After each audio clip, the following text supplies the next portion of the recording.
Obama caught secretly meeting Russian lawyer who set up Don Jr. Guess who she worked for? By that conservative Jew for RWNofficial.com.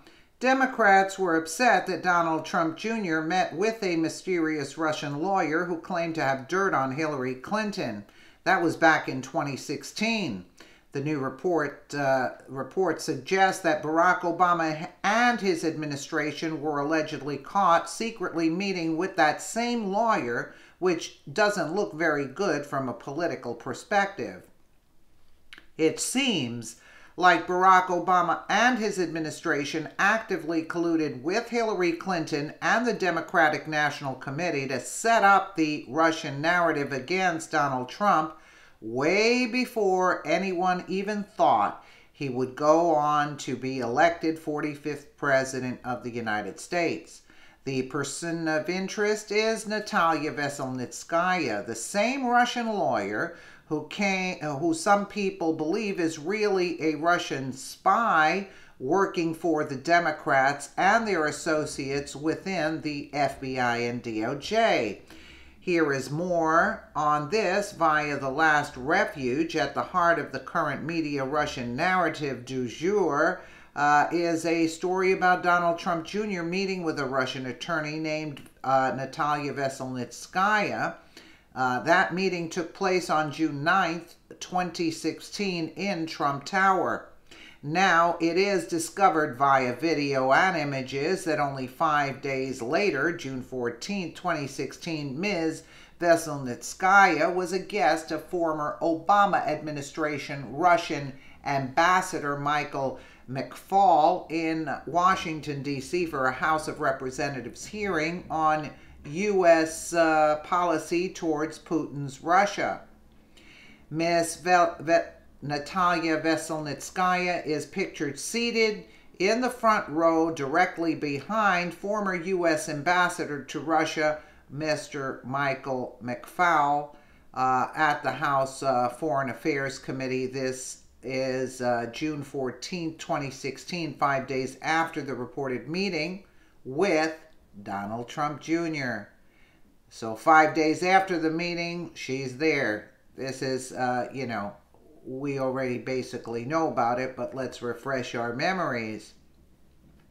I'm sure this is going to be added to the court systems now. It should be noted that Ambassador McFaul was very publicly discussing the Russia conspiracy narrative in the media and appeared on numerous NBC and MSNBC broadcasts during the 2016 campaign and immediately after the election.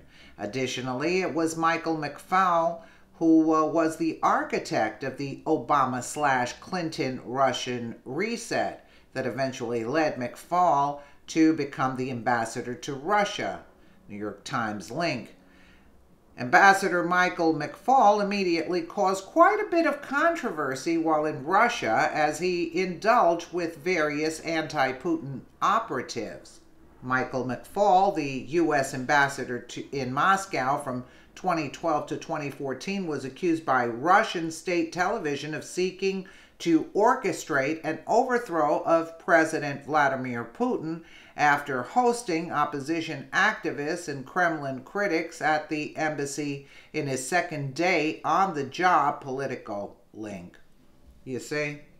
On the heels of the 2011 WikiLeaks State Department cable release example below, Ambassador McFaul was kicked out of Russia. On January 14th, National Security Council Senior Director of Russia, Michael McFaul, met with Boris Nemtsov and Vladimir Milov of the Solidarity Movement, Grigory Boft of the political party Right Cause, and Vladimir Ryzhkov, former head of the now defunct Russia's Republican Party and professor at Moscow's Higher School of Economics. All four leaders view Barack Obama as a highly pragmatic president focused on external cooperation with Russia, but supposedly not willing to pressure the Russian government for greater political freedom. President Medvedev is not seen as a viable alternative to Prime Minister Putin, who they believe will likely retake the presidency in 2012. This, according to them, will ensure that a corrupt and unresponsive government continues to run Russia. They agreed that the aim of the political opposition over the next 2 years should be to prevent the return of Putin to the presidency. And he won again. I mean, this is just unbelievable. Their plans are just not working, right? According to them, however, given Putin's control over society, only an emergency situation could bring about his fall from grace. McFaul opined that de-Putinization must come from within Russia, from a focus on civil education and broadened demands within society for increased freedom. Though the president may not be as vocal about his support for civil society within Russia as opposition members in Russia might prefer, McFaul made clear to this group, all of whom he has known throughout his career, that the president fully supports democratic reform in Russia. All agreed that dramatic change in the Russian political landscape would not take place in the near future. National Security Council Senior Director of Russia, Michael McFaul, has cleared on this table, WikiLeaks cable link.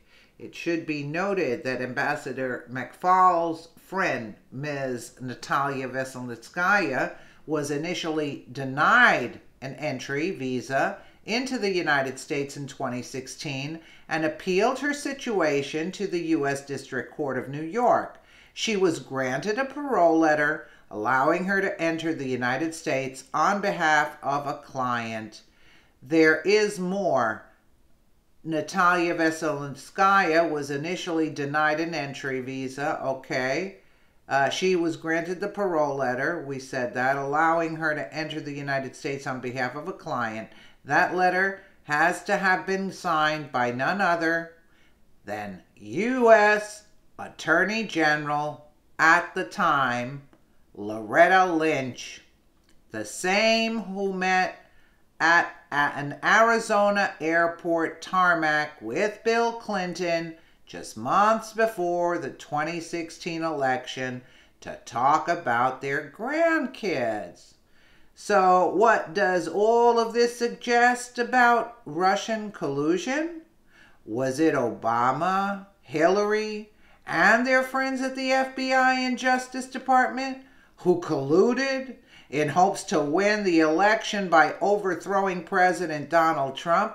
No, that couldn't be it.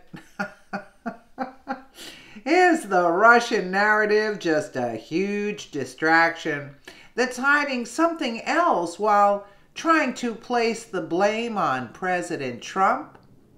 Yeah, they're trying to hide their corruption, but all of this is going to come out.